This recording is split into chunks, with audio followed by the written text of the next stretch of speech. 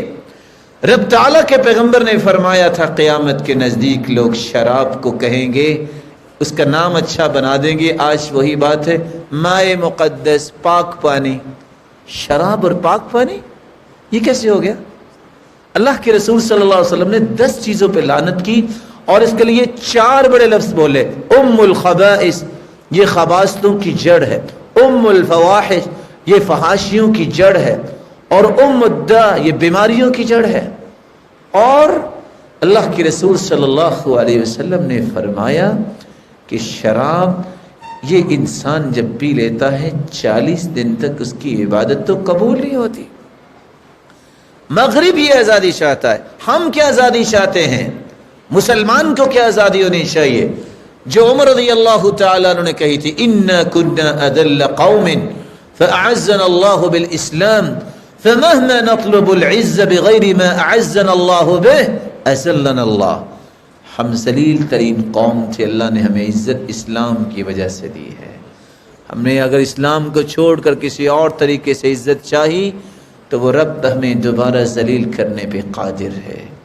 آزادی کو پسند کرنا چاہیے، لیکن وہ آزادی جو میری اور آپ کی عقل مانتی ہے. آپ کو اللہ تعالیٰ ایسی آزادی دے، آپ دنیا میں جہاں بھی جائیں عزت کے ساتھ جائیں، لوگوں کو یہ علم ہو یہ مسلمان ہے. یہ آزادی ہے. اپنے من کا غلام بن کے آزادی لینا یہ مغرب کی آزادی ہے، یہ مسلمانوں کی آزادی نہیں ہے. سورج کہاں غروب ہوتا ہے؟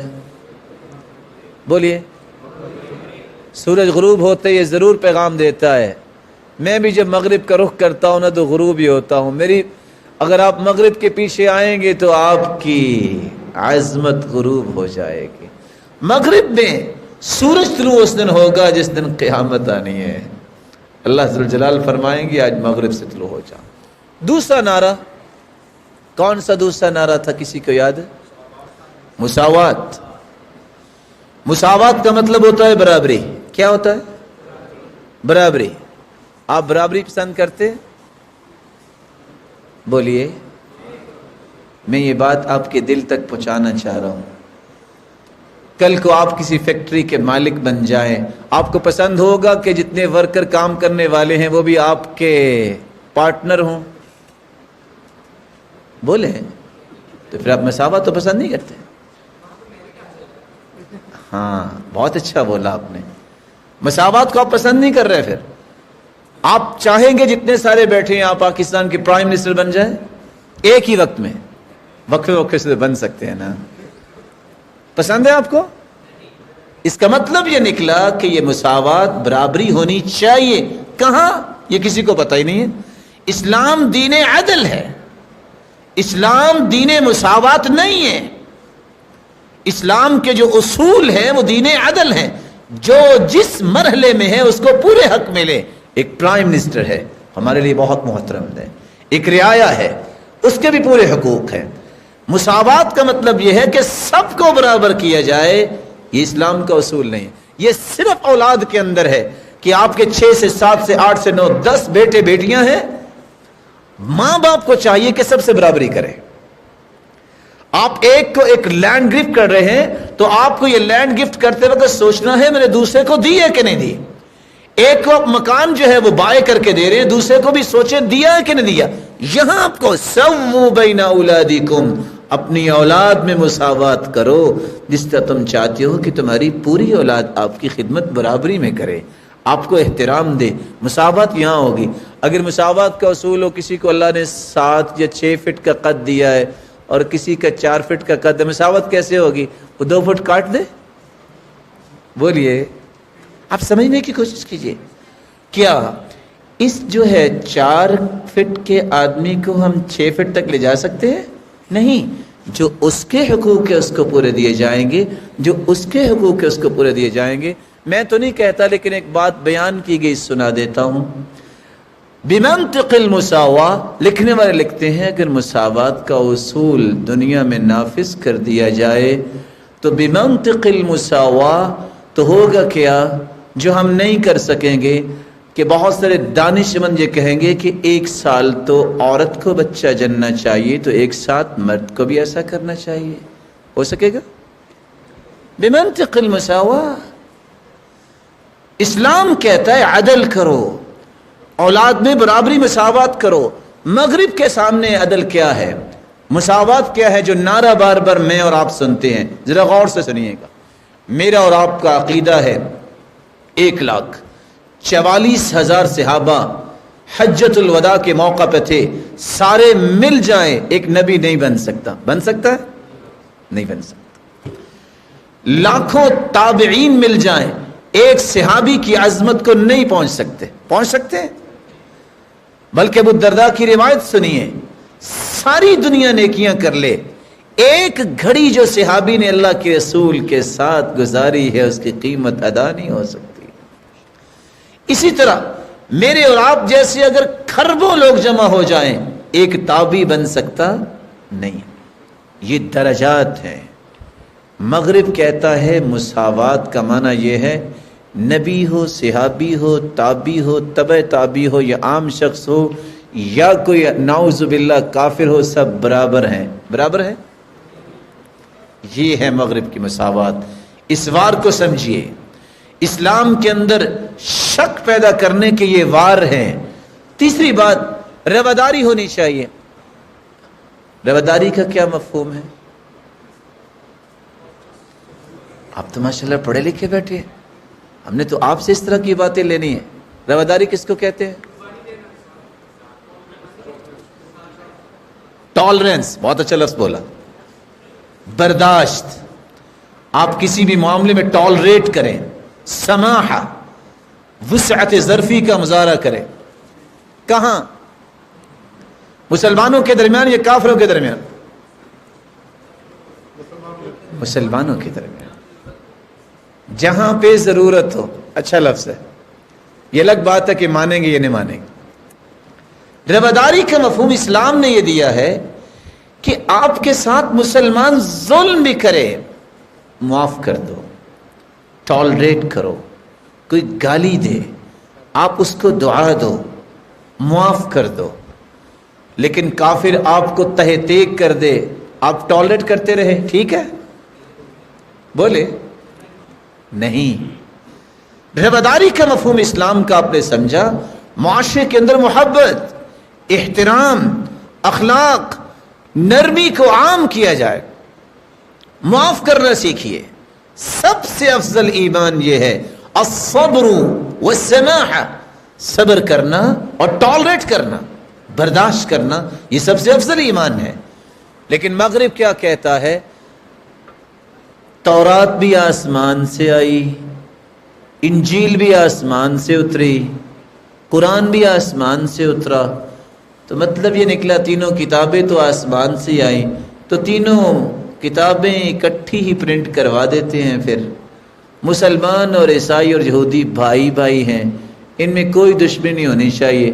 یہودی ایک دن میں 1,00,000 مسلمان بھی مار دیں تو برداشت ہی کرنا چاہیے، بولے۔ عیسائی اگر جو ہے وہ ذبح کر دیں 1,00,000 لوگوں کو، برداشت ہی کرنا چاہیے، ٹھیک ہے یہ برداشت۔ جو شخص اپنے حفظ کی حفاظت نہیں کر سکتا، ایتھکس کی حفاظت نہیں کر سکتا، اور مجھے وہ جملہ یاد آ رہا ہے جو جملہ کہنے والے نے کہا تھا، وہ کہا کرتے تھے جو شخص اپنے دین اور وطن کی حفاظت نہیں کر سکتا وہ اپنے دین اور وطن کی طرف نسبت کرنے کا حقدار نہیں ہے۔ مسلمان کو ذبح کروا لینا اور پھر کہنا کہ مسلمان اور کافر بھائی بھائی، یہ نہیں ہو سکتا۔ مسلمان بھائی بھائی ہیں، یہاں تفرقے ختم کیجئے، احترام کو غالب کیجئے، سب مسلمان بھائی ہیں، کسی پہ کوئی کفر کا فتویٰ نہ لگائیے، ٹالریٹ، کسی کی بات کو برداشت کیجئے، احترام دیجئے اور عزت دینا سیکھیے۔ آپ کو بھی اللہ عزت دے گا جب آپ دوسرے کو عزت دیتے ہیں۔ کسی کی عزت کو مت اچھالیے، کسی کی پگڑی کو مت اچھالیے، بلکہ خاموش ہو جائیے۔ بڑے کا احترام کرنا تو اسلام نے سکھایا ہے۔ وہ کیا چاہتے ہیں کہ مسلمان کافر یہ ایک ہیں، یہ رواداری اسلام کی نہیں ہے۔ میں آپ سے ایک چھوٹا سا سوال کروں گا، اللہ نہ کرے مجھے اور آپ کو اگر کوئی گالی دے دے کہ آپ حرام کی اولاد، پسند ہوگا آپ کو؟ تو جو شخص یہ کہے کہ عیسیٰ علیہ الصلاۃ والسلام یہ یوسف النجار کی نعوذ باللہ مریم علیہ الصلاۃ والسلام سے دوستی ہوئی، جس کی پاداش میں پیدا ہوئے، تو یہ نبی تو نعوذ باللہ حرام کی اولاد ہے، تو آپ کو پسند ہے؟ یہ اس کو بھائی کہہ سکتے ہیں؟ آپ 25 دسمبر کو آپ کیک ان کو پیش کر سکتے ہیں جو آپ کے پیغمبر کو اس طرح کے الفاظ بولے؟ ایسا نہیں ہو سکتا۔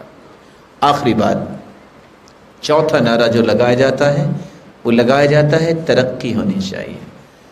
ہم بھی کہتے ہیں ترقی ہونی چاہیے، اور میری آپ سے دعا ہے کہ اللہ ذوالجلال آپ سب کو ایسی ترقی دے جو دنیا کے لیے مثالی بن جائے، آپ کو ہر میدان میں ترقی نصیب فرمائے۔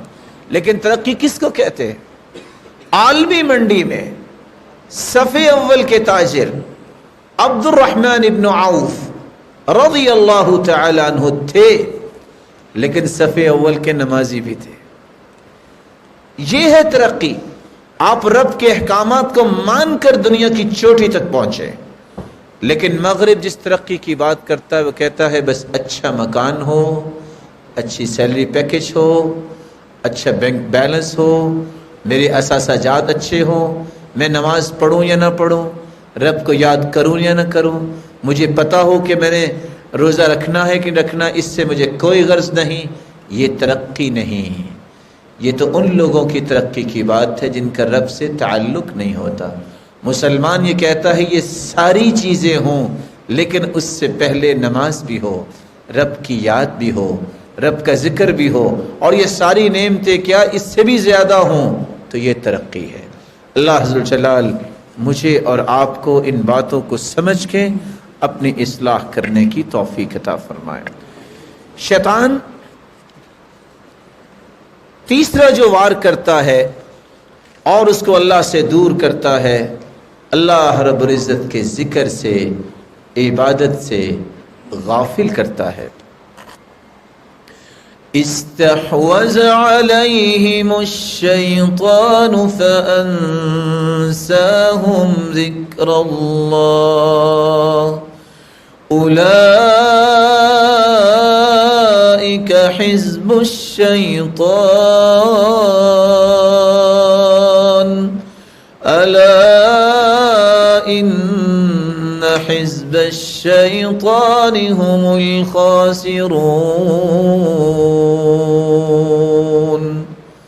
شیطان جب کسی پہ قبضہ جمانا چاہتا ہے تو اس کو سب سے پہلے اللہ کے ذکر سے محروم کرتا ہے۔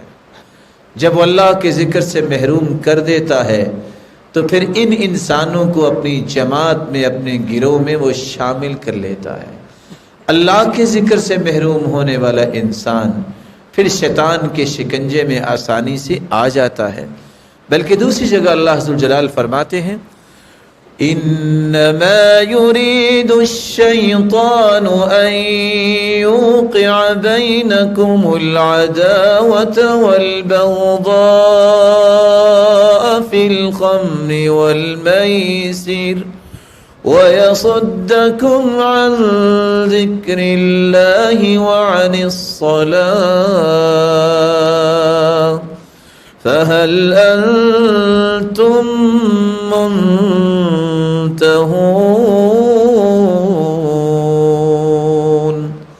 شیطان تمہیں جہاں اللہ کے ذکر سے روکتا ہے وہاں اللہ کی عبادت سے بھی روکتا ہے۔ اس کا جی چاہتا ہے، وہ چاہتا ہی یہ ہے کہ کسی طریقے سے نماز چھوڑیں، کسی طریقے سے نماز میں سست ہو جائیں۔ رسول اکرم صلی اللہ علیہ وسلم نے یہ بھی فرمایا کہ شیطان جہاں سستی پیدا کرتا ہے وہاں بے حیائی کو خوبصورت بنا کے، باطل کو مزین کر کے انسان کے سامنے پیش کرتا ہے۔ اور چوتھا اس کا جو بڑا وار ہوتا ہے، برے لوگوں کی صحبت کو خوبصورت بناتا ہے۔ ایسے لوگ جو نماز نہیں پڑھیں گے، جو شراب نوشی کریں گے، جو شیطان کے شکنجے میں آ چکے ہیں، ایسے لوگوں کو دوست بنانے کی خواہش پیدا کرتا ہے۔ اور قرآن کی آیت کو سنیے وَيَوْمَ يَعَضُّ الظَّالِمُ عَلَى يَدَيْهِ يَقُولُ يَا لَيْتَنِي اتَّخَذْتُ مَعَ الرَّسُولِ سَبِيلًا يَا وَيْلَتَى لَيْتَنِي لَمْ أَتَّخِذْ فُلَانًا خَلِيلًا لَقَدْ أَضَلَّنِي عَنِ الذِّكْرِ بَعْدَ إِذْ جَاءَنِي وَكَانَ الشَّيْطَانُ لِلْإِنسَانِ خَذُولًا۔ قیامت کو انسان اپنے ہاتھوں کو چبائے گا اور کہے گا ہائے کاش میں نے فلاں کو دوست نہ بنایا ہوتا، قرآن میرے پاس تھا، اس دوست نے مجھے قرآن سے دور کیا، میں نماز تو پڑھتا تھا، اس دوست نے مجھے اس دین سے دور کیا۔ وَكَانَ الشَّيْطَانُ لِلْإِنسَانِ خَذُولًا، اور شیطان تو انسان کو ذلیل ہی کرنا چاہتا ہے۔ بات تو دوست کی ہو رہی تھی قرآن میں، اس شیطان کا تذکرہ کیسے آ گیا؟ مفسرین کہتے ہیں کہ وہ دوست جو آپ کو نماز سے روکتا ہے، قرآن سے روکتا ہے، اچھائی سے روکتا ہے، وہ انسانی شکل میں شیطان ہی تو ہے، اس سے بچیے۔ المرء علی دین خلیلی، ہر شخص اپنے دوست کے دین پر ہوتا ہے۔ فَلْيَنْظُرْ إِلَى مَنْ يُخَالِلْ، غور کر لیا کرو آپ کس کو دوست بنانے جا رہے ہو۔ المرء مع من احب، جو جس سے محبت کرتا ہے اسی طرح ہی ہو جاتا ہے۔ المجالسہ تولد المجانسہ، جس کے ساتھ بیٹھیں گے اسی کی عادات آپ کے اندر آ جائیں گی۔ لا تسأل عن قرینہ، لا تسأل عنہ وسل عن قرینہ، وکل قرین بالمقارن یقتدی، کسی کے بارے میں جاننا ہو تو اس کے دوستوں کو دیکھیے، جیسے دوست ہوں گے ویسا وہی ہوگا۔ قل لمن تعاشر قلت من انت، مجھے اتنا بتاؤ تم بیٹھتے کس کے ساتھ ہو، کہنے والا کہتا ہے میں تمہیں یہ بتاؤں گا کہ تمہاری حقیقت کیا ہے۔ اس لیے اللہ کے رسول نے مثال دی ہے، اچھا دوست کستوری والا ہے اور برا دوست بھٹی میں پھونک لگانے والا ہے۔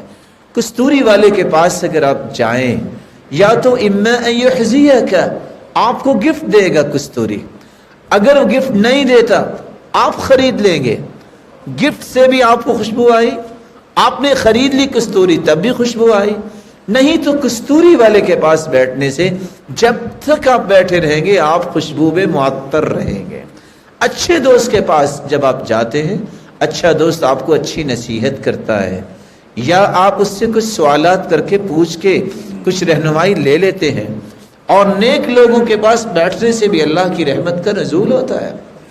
اور برا دوست اس پھونکنے میں پھونک مارنے والا ہے جو آگ جلا رہا ہے، آپ اس کے پاس جائیں گے یا تو چنگاری اڑے گی، آپ کے لباس کو جلا دے گی، نہیں تو دھواں تو برداشت کرنا پڑے گا.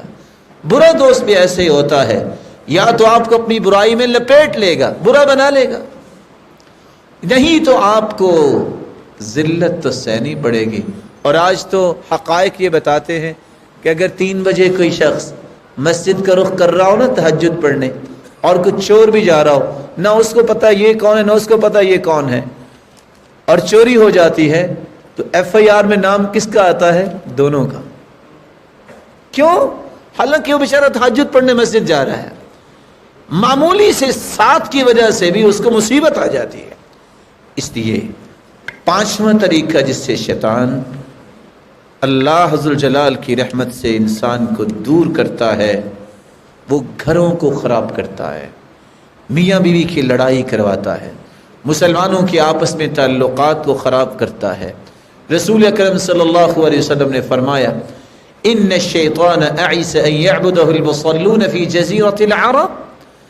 شیطان مایوس ہو گیا، جزیرہ عرب کے لوگ شیطان کی پوجا نہیں کریں گے، ولیکن بالتحریش بینہم، لیکن ایک دوسرے کے خلاف باتیں کر کر کے لڑائیاں کروا دے گا.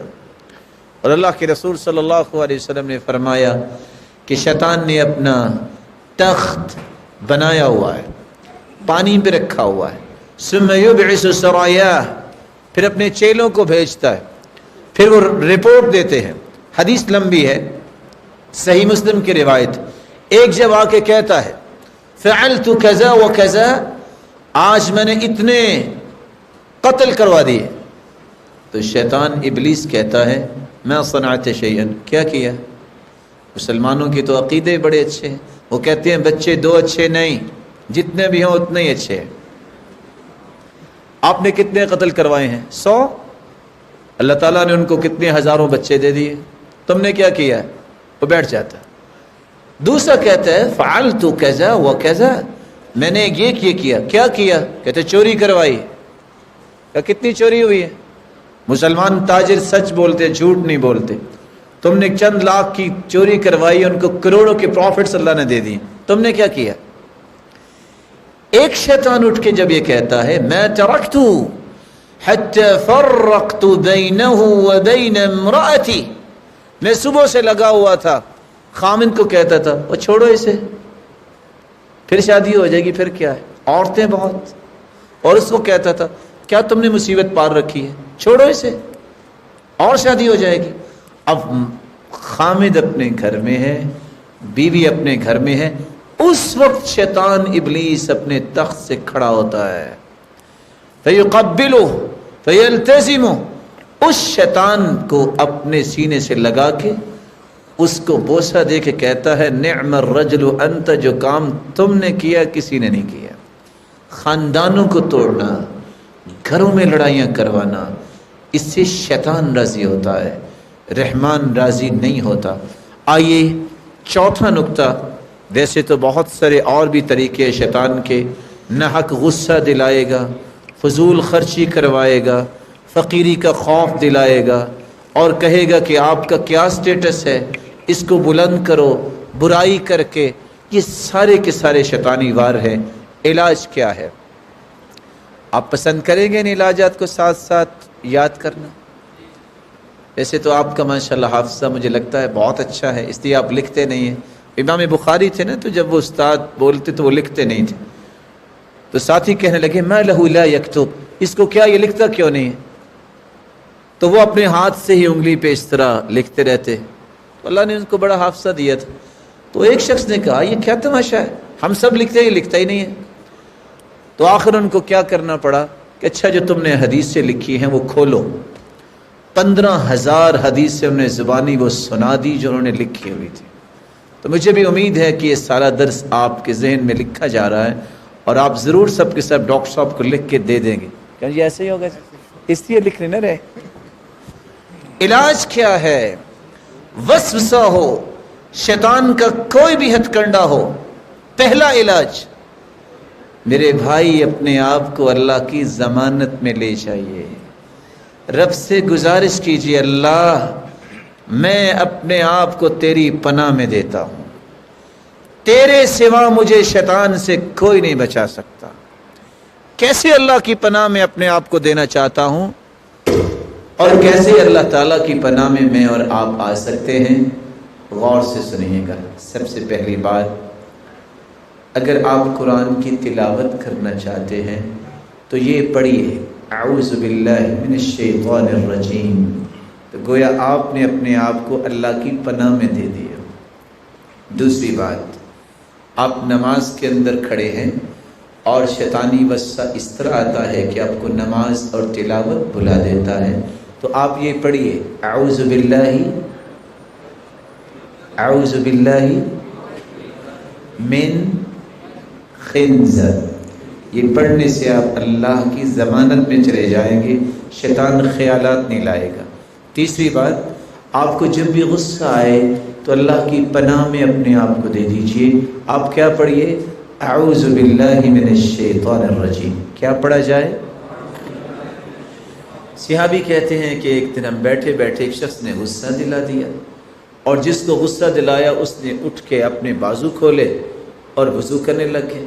پہلے جب بازو کھولے تو ہم خوفزدہ ہو گئے کہ لڑائی ہوگی، جب وہ وضو کرنے لگ گیا تو ہم نے کہا شاید پاک صاف ہو کے لڑیں گے، تو وضو کر کے جب آئے تو آ کے کہتے ہیں سنو، میرے دادا عطیہ نے مجھے بیان کیا کہ اللہ کے رسول نے فرمایا غصہ شیطان سے ہے، شیطان آگ سے بنا ہے، اور آگ کو ٹھنڈا کرنے کے لیے پانی جو ہے وہ استعمال کرتے ہیں، اس لیے جب کسی کو غصہ آئے تو وہ اعوذ باللہ پڑھ لے، نہیں غصہ جاتا تو وضو کر لے۔ ویسے تو یہ بھی حدیث ہے کہ کھڑا ہو تو بیٹھ جائے، بیٹھا ہے تو لیٹ جائے، لیکن گراؤنڈ اور ریالٹیز یہ بتاتی ہیں کہ بندہ لیٹا بھی ہو غصہ آئے تو اٹھ کے دوڑ پڑتا ہے، ایسا ہی ہوتا ہے۔ اللہ عز و جلال ہمیں محفوظ فرمائے۔ چوتھی جگہ، جب آپ کسی جگہ پڑاؤ ڈالتے ہیں، ہو سکتا ہے کہ آپ کاغان کی وادی میں جائیں یا کسی جگہ جائیں، تو آپ اللہ تعالیٰ کی ضمانت میں جائیں۔ کیسے؟ اعوذ بکلمات اللہ التامات من شر ما خلق۔ جب یہ پڑھ کے آپ کسی جگہ بیٹھیں گے، رب تعالیٰ کے فضل سے جب تک آپ اپنے گھر واپس نہیں آ جاتے، اس وقت تک آپ کو کوئی چیز تکلیف نہیں دے سکتی۔ جن تو دور کی بات ہے، شیطان تو دور کی بات ہے، موذی چیز بھی آپ کو تکلیف نہیں دے سکے گی۔ امام اوزاعی رحمۃ اللہ علیہ کہا کرتے تھے کہ میں یہ دعا تو سیکھتا سکھاتا تھا، زندگی میں ایک مرتبہ میں یہ دعا پڑھنا بھولا، اس دن ہی مجھے بچھو نے کاٹ لیا۔ پانچواں طریقہ جس سے آپ شیطانوں سے بچنے کے لیے اللہ کی ضمانت میں جا سکتے ہیں، آپ جب واش روم میں جاتے ہیں تو یہ دعا پڑھیے اعوذ باللہ بسم اللہ اللہم انی اعوذ بک من الخبث والخبائث۔ جن جو ہیں شیاطین اور جنیوں سے اللہ مجھے محفوظ فرما۔ اور یہاں رک کے میں ایک بات ضرور آپ سے کہوں گا، آپ تو نوجوان ہیں، آپ کو جنوں سے خوف تو نہیں آتا؟ نہیں آتا؟ پکی بات ہے۔ ہو سکتا ہے کہ آپ کے اندر بھی کوئی جن بیٹھا اور آپ کو نظر نہ آ رہا ہو، آپ زندگی میں خوف کھائیے گا بھی نہیں، بہادر بنیے۔ اور کتنے لوگ پریشان ہیں، پریشانی کیوں ہوتی ہے؟ اس طرح کی دعائیں نہیں پڑھتے تو جن واقعی ان کو تنگ کرتے ہیں۔ لیکن یہ یاد رکھیے کہ جب تک آپ پاک رہتے ہیں، بابوز رہتے ہیں اور یہ دعائیں پڑھتے ہیں، دنیا کا کوئی جن آپ کا سامنا نہیں کر سکتا۔ اور میں تو کبھی کبھی پوچھتا ہوں بھائی آپ اتنے پریشان ہو، پتہ نہیں اب کیا ہوگا۔ آپ نے کبھی بریکنگ نیوز دیکھی یا سنی ہے کہ 4 جن آئے گجرانوالہ میں اور 6 لوگوں کو اٹھا کے لے گئے؟ کبھی سنا آپ نے؟ ایسا نہیں ہوتا، ایسا نہیں ہوتا۔ آپ کو بہادر ہونا چاہیے۔ کیسے بہادری آئے گی؟ یہ دعائیں پڑھنے سے، صبح شام کے اذکار پڑھنے سے، سورۃ البقرہ کی تلاوت کرنے سے، آیت الکرسی پڑھنے سے۔ چھٹا طریقہ، رسول اللہ صلی اللہ علیہ وآلہ وسلم صبح شام یہ دم کیا کرتے تھے اپنے بچوں کو، اور یہ پڑھا کرتے تھے اعیذکما بکلمات اللہ التامہ من کل شیطان وہامہ ومن کل عین لامہ۔ حسن حسین رضی اللہ عنہما جو اللہ کے رسول کے پھول تھے، جو جنت کے شہزادے ہیں وہ دونوں بیمار تھے اور دونوں لیٹے ہوئے ہیں. جبریل امین آئے اور کہنے لگے اللہ کے رسول آپ آج پریشان لگ رہے ہیں. کہا میرے دونوں پھول تو لیٹے ہوئے ہیں، بیمار ہیں. کہا اللہ نے مجھے بھیجا ہے، یہ پڑھ کے دم کیجئے اعیذکما بکلمات اللہ التامہ من کل شیطان وہامہ ومن کل عین لامہ. آپ نے یہی کلمات پڑھ کے دم کیے. فقام یلعبان، دونوں اٹھے اور کھیلنے لگ گئے. اپنے بچوں کو بھی اللہ کی ضمانت میں دیجئے، اللہ کی پناہ میں دیجئے. اور ساتھ جبریل نے کہا کہ آپ کے والد ابراہیم علیہ السلام اسماعیل اور اسحاق کو یہی دم کیا کرتے تھے. 7واں طریقہ، اگر آپ کو گھبراہٹ محسوس ہو رہی ہو، بے چینی ہو، خوف ہو، فرسٹریشن کا شکار ہیں اور آپ ڈپریشن میں چلے گئے ہیں، تو آپ فوراً اپنی زبان پہ یہ کلمات لائیے.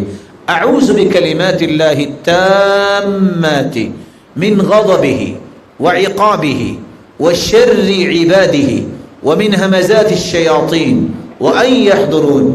یہ کلمات پڑھنے سے رب تعالیٰ بے چینی بھی ختم کرتے ہیں، خوف بھی ختم کرتے ہیں.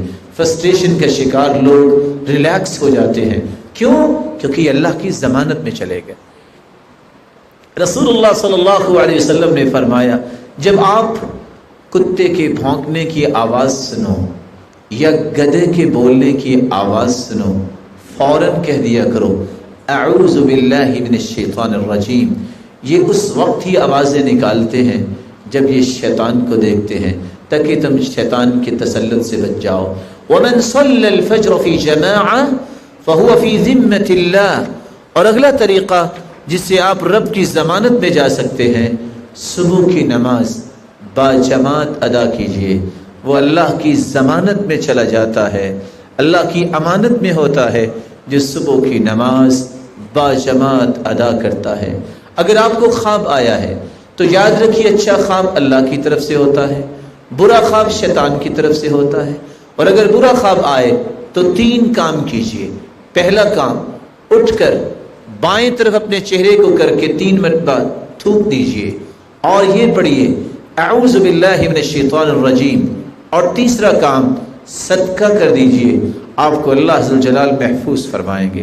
اور یہ خواب کسی کو مت بتائیے الا علی عالم او ناصح، یا کسی عالم کو بتائیے یا اس کو جو آپ کو شریعت کی روشنی میں نصیحت کر سکتا ہے. کسی ایسے انسان کو بتائیں گے وہ آپ کے خواب سن کے خوش بھی ہو سکتا ہے کہ بہت اچھا ہوا آپ کو خوف زدہ خواب آئے. نہیں، شریعت کی روشنی میں آپ اس کا حل تلاش کرنے کے لیے کسی عالم کو بتائیے، کسی ناصح کو بتائیے. رسول اللہ صلی اللہ علیہ وآلہ وسلم نے فرمایا کہ صبح کے وقت اور شام کے وقت جو یہ دعا پڑھ لیتا ہے 24 گھنٹے اللہ کی امانت، ضمانت اور پناہ میں چلا جاتا ہے. وہ دعا کون سی ہے؟ اللہم فاطر السماوات والارض عالم الغیب والشہادہ رب کل شیء وملیکہ اشہد ان لا الہ الا انت اعوذ بک من شر نفسی وشر الشیطان والشرک. یہ الفاظ جو پڑھ لیتا ہے رب تعالی 24 گھنٹے اس کی شیطان سے حفاظت فرما دیتے ہیں. رسول اللہ صلی اللہ علیہ وآلہ وسلم نے شیطان سے بچنے کا اگلا طریقہ جو بیان کیا ہے، رات کے وقت اور ہر نماز کے بعد آیت الکرسی پڑھیے. من قرأ آیت الکرسی دبر کل صلاة مکتوبہ لم یمنعہ من دخول الجنہ الا ان یموت. جو آیت الکرسی ہر نماز کے بعد پڑھ لیتا ہے اس کی اور جنت کے درمیان صرف موت کا پردہ حائل ہے. جس دن فوت ہوگا وہ جنتی مہمان ہوگا.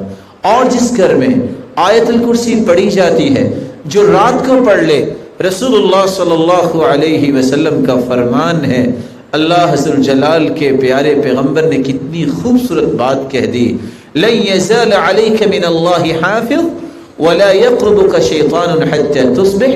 رات کو آیت الکرسی پڑھ لے، صبح تک شیطان آپ کے قریب نہیں آئے گا، بلکہ رب تعالیٰ کی طرف سے آپ کے لیے ایک محافظ، ایک نگرانی کرنے والا فرشتہ اتار دیا جائے گا.